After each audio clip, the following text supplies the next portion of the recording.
থাকো। নিরাপত্তায় আপোষ না করে যত কম দফায় সম্ভব ভোট হোক, দাবি বিরোধী দলনেতা শুভেন্দু অধিকারীর। আর অন্যদিকে ভোটের দফা নিয়ে তৃণমূলের কোনো চিন্তা নেই, বাংলার মানুষ তৃণমূলের সঙ্গে আছে, থাকবেও। মন্তব্য ফিরহাদ হাকিমের। আমরা চাই কম দফাতে ভোট হোক, যত কম মিনিমাম দফাতে, কিন্তু নিরাপত্তায় কোনো সমঝোতা না করে। আমরা চাই না কোচবিহারে ভোট দিয়ে সকালবেলা 3 দিন পরে মালদাতে ভোট দিয়ে, তার 3 দিন পরে বারাসাতে এসে ভোট দিয়ে, তারপরে এসে ভবানীপুরে ভোট ছাড়ুক কালি তুলতে তুলতে। এই জিনিস চাই না। বাংলার মানুষ মমতা ব্যানার্জির সাথে তৃণমূলে ছিল, তৃণমূল পক্ষে ছিল, আছে, থাকবে। তার কারণ সারা বছর যে যোগাযোগ সেটা বাংলার মানুষের সাথে তৃণমূল কংগ্রেসের আছে। পাড়ায় পাড়ায় যে সংগঠন সেটা তৃণমূল কংগ্রেসের আছে। সুখে দুঃখে মানুষের পাশে দাঁড়ানোর যে কাজ সেটা তৃণমূল কংগ্রেসের কর্মীরা করে। তাই নির্বাচনে কোনো বড় কিছু এফেক্ট হবে না।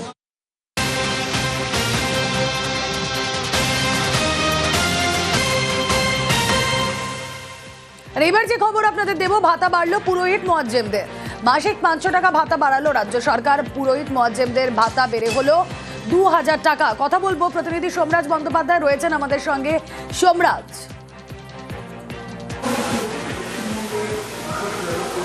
হ্যাঁ দেখো, রাজ্যের পুরোহিত এবং মুয়াজ্জেমরা এতদিন মাসিক 1500 টাকা করে ভাতা পেতেন। তাদের 500 টাকা ভাতা বাড়ানোর সিদ্ধান্ত রাজ্য সরকার নিল। মুখ্যমন্ত্রী মমতা বন্দ্যোপাধ্যায় কিছুক্ষণ আগেই সোশ্যাল সাইটে পোস্ট করে মুয়াজ্জেম এবং পুরোহিতদের ভাতা বাড়ানোর ঘোষণা করেছেন। ঠিক রাজ্যে বিধানসভা ভোটে নির্ঘণ্ট যখন আজ প্রকাশ হবে, তার আগেই মুখ্যমন্ত্রী মমতা বন্দ্যোপাধ্যায় ঘোষণা করে জানিয়ে দিলেন যে রাজ্যে পুরোহিত এবং মুয়াজ্জেমদের ভাতা আরও 500 টাকা করে বাড়ানোর সিদ্ধান্ত নেওয়া হয়েছে।